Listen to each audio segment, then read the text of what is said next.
Minister Cachalia plays his cards close to his chest while Khumalo drops his final words at the Madlanga Commission.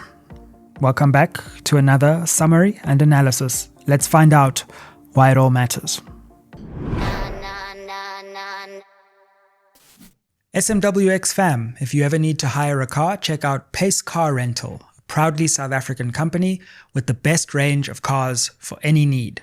Whether you need a car for a day, a month, or long term, Pace makes it simple and easy with flexible payment options including cash, card, or EFT. From bakkies to minibuses, they've got you covered. But here's the best part. Because you watch SMWX, use promo code SMWX for 5% off your next rental. Now, let's get back to it. Spread the fire. Welcome back to the Sizwe Mpofu-Walsh experience, what some of you in the comments are calling the citizen broadcaster. Fam, so great to have you on board. I know many people are joining and tuning in. Welcome to the SMWX family, everyone. Okay, well, things aren't letting up in the drama that is South Africa. And today I want to go through Minister Firoz Cachalia's testimony before the ad hoc committee in Parliament. I want to have a look at crime intelligence boss Dumisani Khumalo's remarks at the Madlanga Commission, and then reflect on a few other things that are happening because South Africa just continues to be the political train that doesn't stop. Okay, so, by the way, thanks. South Africa has lots of different pronunciations and you always learn something new. It's Katiso Mulife, not Molefe. Mulife. Right. Now, in terms of Cachalia's testimony, there was a lot. And Cachalia struck me as a man who was trying to balance multiple competing imperatives, trying to please his political superiors, trying to be candid with the nation, and also someone who's obviously very new in the job and trying to not make any mistakes before this important ad hoc committee. I'm not sure we learned much from his testimony, but there are things about the nature of high political office which did emerge from his testimony, which I believe we need to pay serious attention to. The first thing I would say is that Cachalia's testimony really evidences huge institutional confusion in South Africa's criminal justice system, right at the top of the police ministry, and particularly in the attempt to thwart organized crime and corruption. The idea that South Africa has taken any major strides forward in combating these scourges is unfortunately illusory when you really look at it. This institutional confusion was illustrated in a number of themes that emerged in Cachalia's testimony today. The first, of course, is this institution of IDAC, which is an attempt to create an anti-corruption institution out of the Zondo Commission findings. And in principle, this is an important thing, but in practice, things have not gone as smoothly as I'm sure former Chief Justice Zondo would hope. One of the problems is that IDAC is an anti-corruption body, but it's based in the NPA. This means it develops inherent institutional conflict with the Hawks, which is kind of a similar thing, but based in the police, and even institutions like the SIU, which are based closer to the presidency and the executive. So within these bodies, you kind of have this overlap. And it does seem that IDAC is still very much in its infancy, and it's not clear who it reports to or who it's accountable to exactly, and whether those mechanisms of accountable are appropriate, and whether it is fulfilling the function it was designed to create. For example, IDAC is the body that arrested Dumisani Khumalo. I was instrumental in the arrest of Dumisani Khumalo. And the question is, was that what was envisaged out of the Zondo Commission and anti-corruption fighting. We want to see these institutions go for high-level politicians, ones that are still sitting in cabinet, no matter how powerful they are.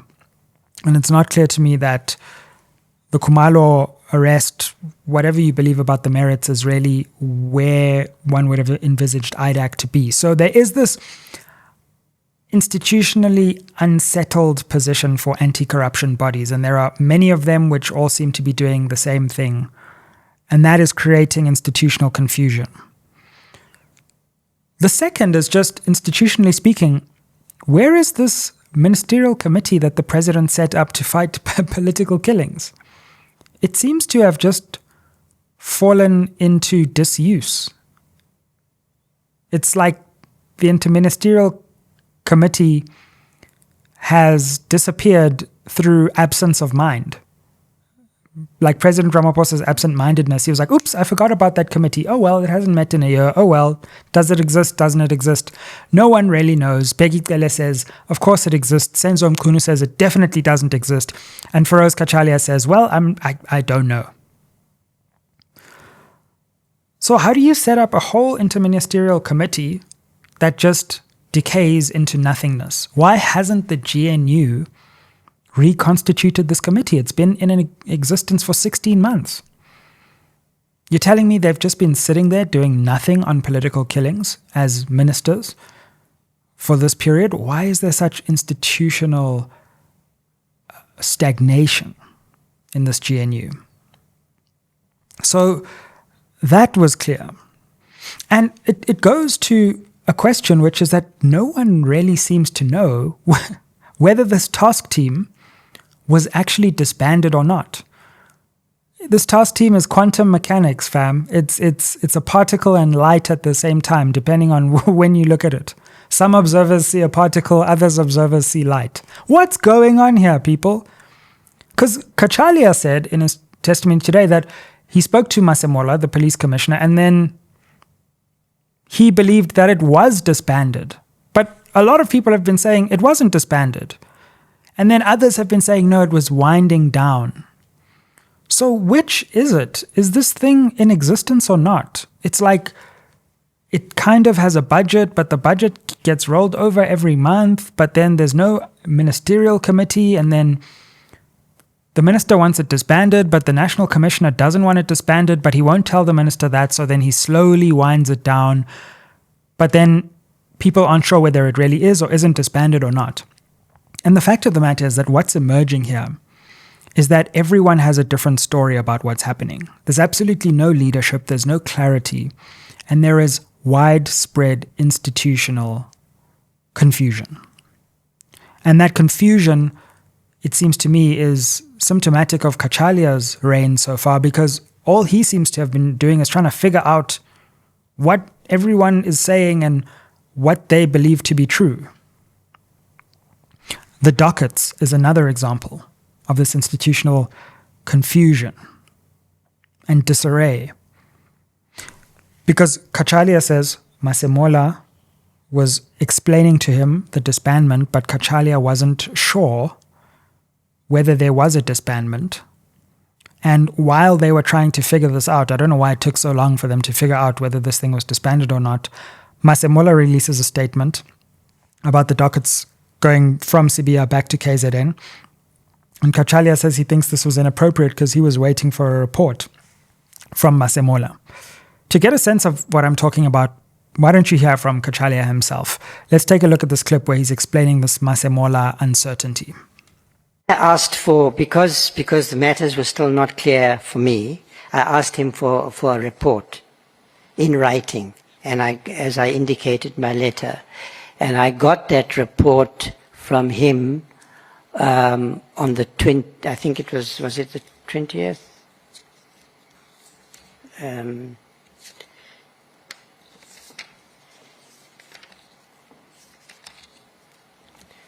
just see.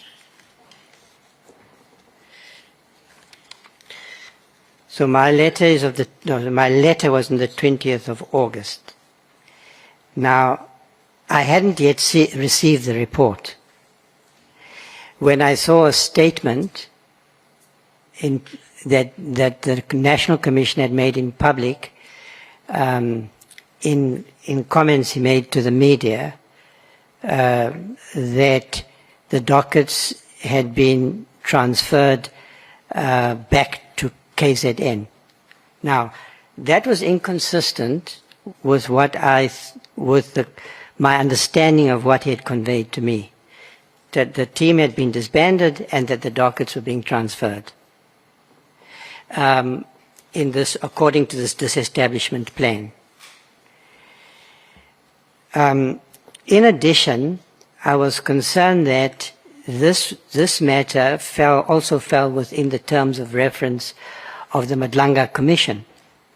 And the safekeeping of those dockets would also be of interest to the Commission, and the Commission would surely be in a position where it has to issue instructions about how those dockets would be form part of the inquiry before the Madlanga Commission.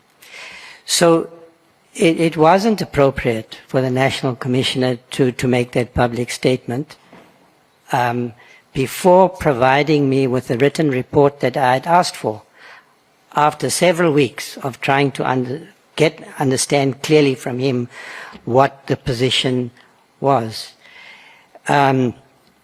It would now appear that from his evidence that on the 18th of August already, that's before I wrote my letter on the 20th, that there'd been a written communication, at least according to his testimony, between him and the National Commissioner, the Provincial Commissioner in KwaZulu-Natal, that the dockets would be transferred. So what he was communicating to me and what he actually did was not consistent. So there you can see there is uncertainty both on the part of Masemola and Cachalia about exactly what's going on with these dockets. I'm not so sure myself either that it would be appropriate for the minister to be making these inquiries about the dockets, given that the whole problem that we are inquiring into is political interference into the operational dynamics of the police. And so quite why the minister took such an interest in where these dockets were going and how they were going is to me something that gave rise to massive public backlash. And this is partly why the minister and the president, who were quoted around the time as being extremely angry with the fact that the dockets were going back to KZN, backed down. This seemed to me to be a kind of legalese to explore his way around the fact that the public really didn't like that it appeared that the minister was meddling again in operational matters like these dockets. So, all in all, I mean, there were many side skirmishes and all kinds of disputes and fights in Parliament today, but all in all, the most important lesson I think we learn from all of this is part of this is because of nefarious actors and organized criminal networks who really are trying to penetrate the state. But another part of this is that the state is allowing itself to be penetrated because it is so chaotic. There are so many different institutions running in parallel, and there is just a lack of coordination and cohesiveness at the top. I mean, why do we have 2 police ministers right now and 2 deputy ministers? So 4 individuals extracting in major ways from the public purse. It's just symptomatic and emblematic of the crisis, in that you've got one on gardening leave, one who's in office, but that one in office didn't even get a handover from the one who's on gardening leave. So now they haven't spoken to each other. So that's all well and good, but the public are still paying for both of them. And then you've got these 2 deputy ministers who haven't been delegated functions, but who have been here all along and have served the gardening leave minister. And it feels like the aeroplane is flying it's just gliding through the air, and the passengers think they're safe, but if you go into the cockpit, everyone is sleeping. And there are like 6 different pilots, and none of them knows who's flying the plane at this point. So let's go on to Khumalo's testimony. Crime intelligence boss Dumisani Khumalo concluded his testimony at the Madlanga Commission today. And Khumalo made a number of statements, but I actually want to go to interesting interviews that were done by someone he implicated yesterday. And this is Mr. Stuart James Sharnik. And he gave interviews to both ENCA and to EWN. Well, look, I was kind of surprised when I saw it happening because I know General Khumalo very well. And I didn't understand why he didn't explain to the Madlanga Commission that he knows me as well. So when he came out painting me with the paintbrush that he did, it surprised me, particularly about the convictions, which I'm not disputing, but I'm disputing the factual basis in which he presented it. So just to clarify about the convictions that he spoke about, the 18 convictions is part of one case. I have one conviction pertaining to those cases, and those cases are from 2011 and 2012. I was given a suspended sentence and a fine to pay. I've served the suspended sentence and I've paid the fine. So in our South African constitution, I'm a free man. I have no other cases that are pending against me. I'm not involved in crime syndicates. And furthermore, General Khumalo knows that. So the fact that he's chosen to mislead the Madlanga Commission leads me to believe one of two things. He's either trying to run a narrative or he's desperate because everything that they've been painting previously is not tying up. Very interesting, and I must say, great piece of journalism for me from Arun Singh in this interview on EWN, where he was interviewing Mr. Sharnik.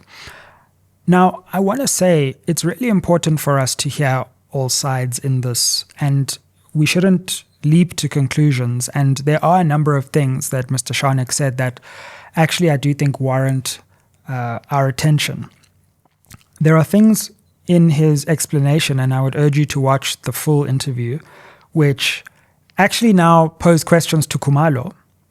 There are things which are ambiguous still, and there are things which require him to clarify even further. But the first thing he said was that he knows Khumalo and he's met him many times. Now that is interesting, and one would have to understand what Khumalo's response to that is, because it did seem as if Khumalo presented Mr. Sharnik as someone he had only known from these verification exercises and trying to figure out who was driving Sibiya's car. Remember, Mr. Sharnik is this person who's accused of having given Sibiya a car. This car was following the white BMW. Go and watch yesterday's episode for more context, but this white BMW in turn was found in Katiso Mulefe's house. So Sharnik is saying it was unfair of him to be portrayed as someone who Khumalo found through investigations where he knows Khumalo. Interesting. He says he's not a bodyguard either, and that seems to be true. Now, what is the exact nature of his relationship with Sibiya and with Khumalo? He actually says in this interview that there was this incident in Richards Bay, or this spate of murders in Richards Bay, which is true. It's actually come up in the Madlanga Commission. And as a business owner in Richards Bay, because the local police were not doing their job, he tried to escalate it nationally, and that's how he met these figures. But he says the person who gave him the most joy was Sibiya and not Khumalo.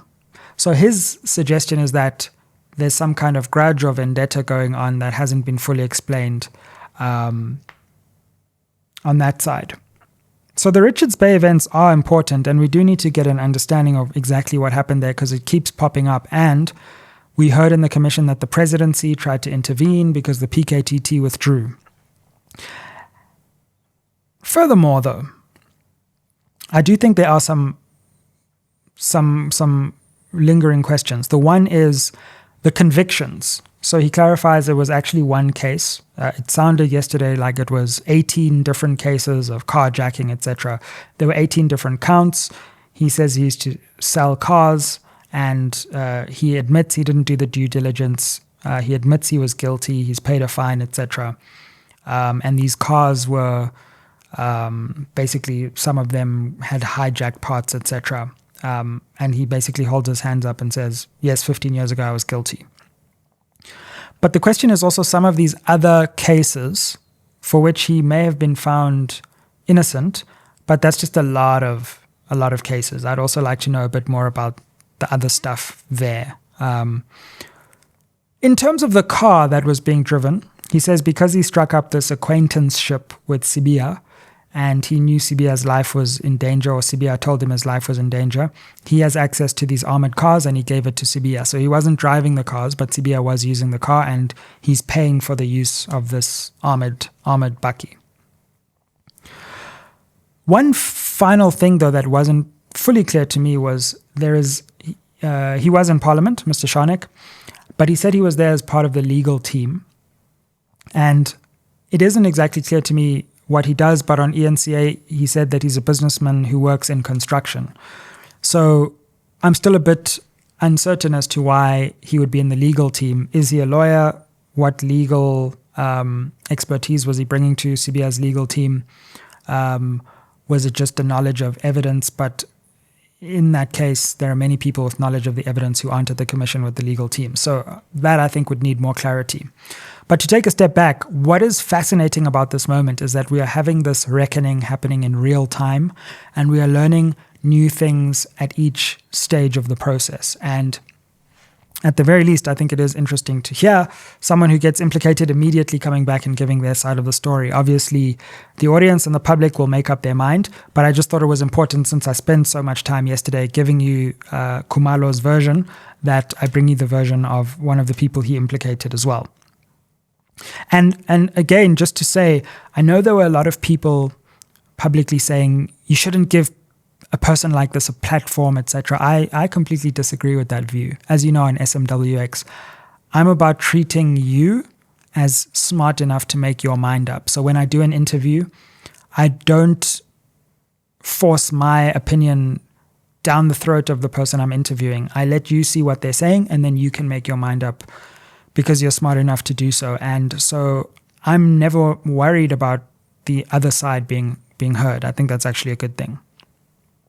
But fascinating that we got this kind of counter testimony happening while Khumalo was giving more of his testimony today, which was interesting. We didn't have any white paper bags or CCTV footage today.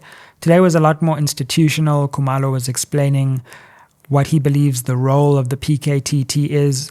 You'll remember that Shadrack Sibiya before Parliament said there should be a national murder and robbery unit which should take over the work of the PKTT, rather than just having this geographically located unit which only deals with specific types of murder. Let's hear Khumalo's response to that. Initial reasons for the establishment of the PKTT was the failure of the normal units to effectively investigate these cases. Now, there we are saying for that reason that PKTT was formed, because of the inability by the existing investigating units and also them being ill-equipped. We were referring that to the methodology applied by the PKTT, that it's totally different from the methodology that will be applied by any unit, investigative units. That commissioners, one maybe can add that the discussion that talks to these dockets, the way they were and are investigated, to be transferred to a normal murder and robbery or whatever name investigation unit will not make sense because the unit is totally different from a task team. You cannot talk to those two as if one can replace another. So Khumalo mounting a spirited defense for the existence of the PKTT and why it can't simply be collapsed into a broader national structure because of its specific methodology and the specific issues that it's designed to tackle. Now, Khumalo also gave us a bit more insight into what happened after this disbandment letter. He was, of course, baffled and shocked, and he was asked to kind of write the letters which ended up disbanding this team, but his letter was actually about how great the team was.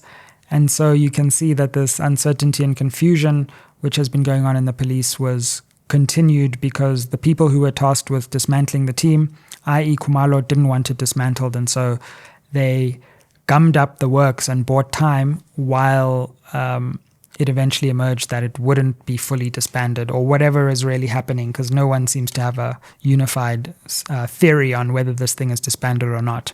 But what we do know is that in this confusion about disbandment, to disband or not to disband, the budget for the PKTT started getting cut, the numbers started getting cut. So this unit was hampered by that letter. It wasn't simply as if it was completely ignored.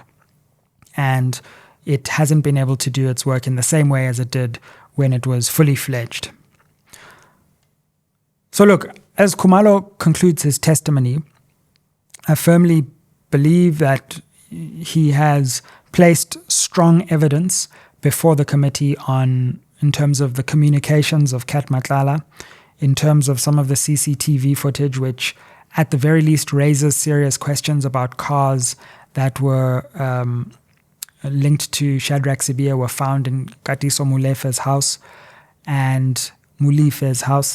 and exactly why all of this occurred. Maybe there's a perfectly logical explanation, but Khumalo has put forward a relatively strong case that there was some kind of deep-seated desire on the part of at least the people who are currently before court in criminal cases to stop the political killings task team. Whether we have slam dunk evidence that there is a direct link to the minister, that I think is still outstanding. We have WhatsApps of other people saying that the minister has been contacted, but we don't have that direct smoking gun link to the minister. There's a lot of circumstantial evidence. The minister's story doesn't fully add up. And so there are lots of questions hanging over the minister's actions.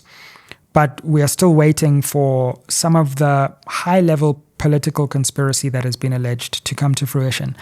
And I'm not saying that it won't, by the way. I think we should wait. I think we've got lots and lots of evidence already that there is something awry. And it's up to other witnesses as well and other links and investigators to really put these pieces of the puzzle together. You know, we shouldn't expect too much of whistleblowers either. No whistleblower blows the whistle and says, okay, cool. I saw something that I thought was dodgy, but I also have all the WhatsApp communications, all the CCTV footage. I have all the evidence in my possession. No, whistleblowers just say, hey, this looks inappropriate to me. I'm handing it over to the state or to the public or to those who are able to investigate, and let's see what comes out of that investigation. So, yes, Khumalo's testimony has ended. I'm glad to see he's in good health. It was very worrying when he didn't come back to the commission. And we will continue to see who shows up in these fora next. I believe we have Andrea Johnson, the head of IDAC, coming to Parliament. That's going to be really interesting because we haven't yet heard from IDAC in either the commission or the committee. So I'm really interested to hear what she says, especially in terms of Khumalo's arrest, the institutional integrity of IDAC, whether there are factions in IDAC like Mkhwanazi alleged, and what she believes is happening and what her side of the story is. So I'm looking forward to seeing that in Parliament. The Madlanga Commission will continue to see what happens. They often only release the witnesses that day or late, and we don't have it at the time of recording. but presumably we'll continue to pull on the threads of how things have unfolded after the arrest of Katiso Molefe and Kat Matlala and how this goes higher up the chain.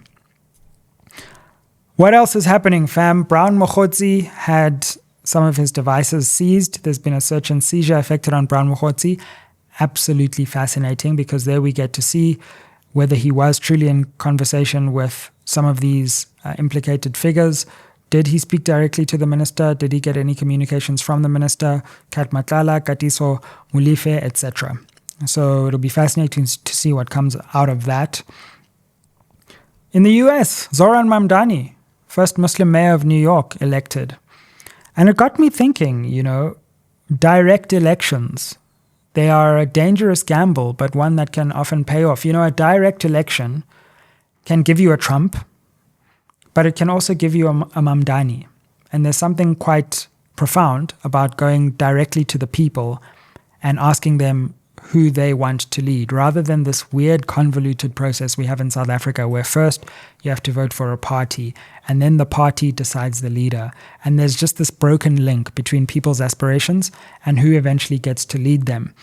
And I think we saw that in some ways in Parliament today, because Firoz Cachalia had to play a closely guarded game of not irking Cyril Ramaphosa, his party boss, too much, but also wanting to tell the truth and be candid. And as much as this can be irritating, I think it's also part of the institutional design of South African politics. There is too much deference to party bosses. You have to climb the greasy pole of party politics if you ever want to get into serious office in South Africa. Wouldn't it be cool if we just had direct elections for the president and for mayors, for example? Yes, we'd get some terrible leaders sometimes, but let's not act like we don't already have terrible leaders. That's not a counter-argument. But what we could get is, once in a while, a leader who really breaks through, who goes against powerful interests, and who is able to attract the hopes and aspirations of people in the kind of way that we've seen the Mamdani campaign do in New York. And it's a pity in South African democracy, we don't really get that opportunity to back an individual who captures the imagination of the nation. We have to kind of vote for these parties that we semi-like but semi-dislike, and we're not really sure what's going to happen, and we don't really have control over who the party puts as leader. So tell me what you think in the comments down below. Should South Africa have direct elections or more direct elections? Should we experiment with that in these early stages of our democracy?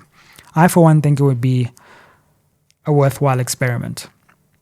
Fam, hope you've continued to enjoy SMWX. Become a member if you want to make monthly financial contributions which keep this channel running. Like, share, and subscribe. Help us reach our next milestone of 400,000 subscribers by the end of this year. And most importantly, thank you so much for continuing to keep it locked on SMWX. I'll see you on the next one. Ayeye.